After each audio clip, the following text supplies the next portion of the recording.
전국 영업본부 현장의 생생한 이야기를 전해드리는 영업본부 뉴스. 우리 가족 여러분 안녕하세요. 아나운서 조영주입니다. 마음 가는 대로 나누거나 내키는 대로 즐길 순 없었지만 가족과 함께라 좋았던 지난 5월.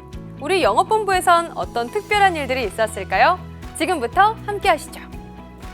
첫 번째 소식은 우리의 눈과 귀가 되어주는 우리 고객센터로부터 전해져 왔습니다. 5월 8일 어버이날 서울 동대문에서 열린 2020 효사랑 큰잔치는 지난 2010년 우리와 MOU를 체결한 보건복지부 산하 독거노인 종합센터를 통해 진행됐는데요.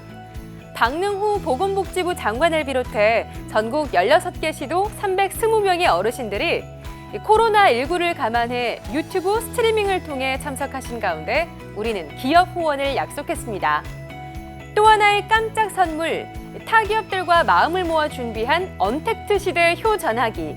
바로 온라인 합창으로 행복을 주는 사람을 부르며 카네이션에 버금가는 효와 사랑을 전했습니다.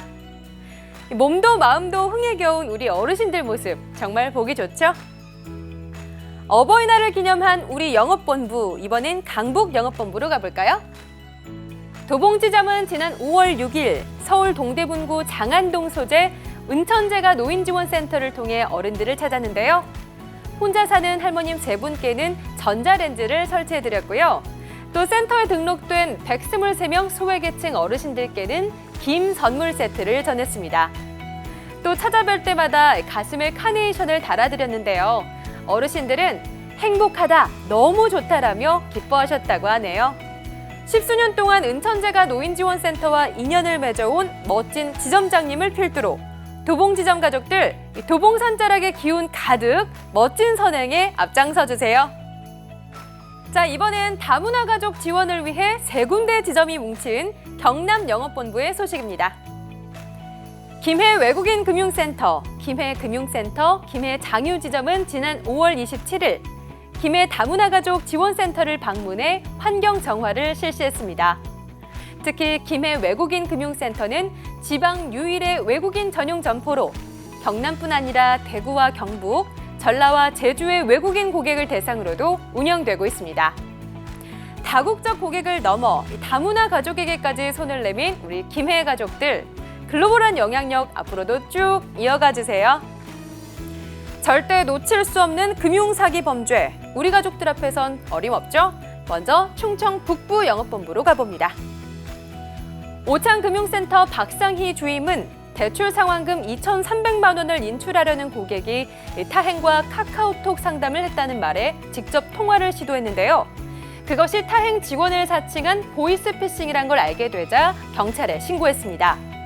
그리고 지난 5월 18일 청주 청원경찰서로부터 표창장을 받으며 우리 동네 시민경찰로 임명됐습니다. 용감한 우리 가족 두 번째, 이번에는 대전 충청 영업본부로 가볼까요? 대덕 테크노밸리 지점 배은숙 과장은 현금 1억 원 인출과 함께 연금 신탁의 해지를 문의하는 고객이 범죄에 연루됐다는 것을 눈치채고 신고했는데요. 피싱범의 지시대로 설치한 어플리케이션이 도청 기능을 하고 있었습니다. 때문에 범인 검거에는 실패했지만 고객의 소중한 자산은 지킬 수 있었고 지난 22일 배은숙 과장은 대전 유성경찰서로부터 감사장을 받았습니다. 도청이라니 정말 놀라운 사기 수법이죠. 배은숙 과장은 보이스피싱이 의심된다면 그 즉시 직원과 고객은 대화를 멈추고 필담으로 대화를 이어가 보라는 팁을 전해왔습니다. 보이스피싱 검거 소식, 이번엔 부산으로 가보죠. 부산 중부 영업본부입니다. 망미동 지점 이경주 과장은 당일 입금 자금을 현금 출금 요청하는 고객이 문자로 누군가에게 지시를 받고 있다는 생각이 들어 경찰에 신고했는데요. 알고 보니 코로나19로 영업 부진을 견디지 못한 한 자영업자가 생활자금 대출을 알아보던 중 기존 대출금을 상환하면 최대 3천만 원까지 저리로 빌려주겠다는 전화 사기 범죄였습니다. 이러한 공을 인정받아 이경주 과장은 부산 연제경찰서로부터 표창장을 받았고 우리 동네 시민경찰로 임명됐습니다. 마지막으로 경기 동부 영업본부의 소식 전해드릴 텐데요. 사회복지기관에 후원금을 전달하고 코로나 방역 작업에 함께한 두 곳의 지점 소개합니다. 먼저 죽전지점은 지난 5월 13일 용인시 수지 노인복지관을 방문해 후원금을 전달했습니다. 또 여름이 시작될 것을 대비해 선풍기를 청소했고 복지관의 문이 다시 열릴 그날을 위해 복지관 구석구석을 소독하며 방역 작업까지 완료했습니다.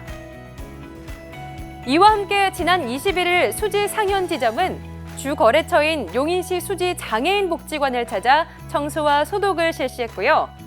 또 중증 장애인의 의료비와 생활 지원비로 쓰일 후원금을 전달하며 오래도록 이어져 온 복지관과의 인연을 다지는 시간 가졌습니다. 우리 영업본부 가족들의 5월은 사랑과 용기, 웃음으로 가득 채워졌네요. 그만한 보람과 뿌듯함도 함께였겠죠? 자랑할 만한 또 추억이 될 만한 영업본부의 이야기 가득 모아서 저는 7월에 다시 돌아오겠습니다. 여러분 고맙습니다.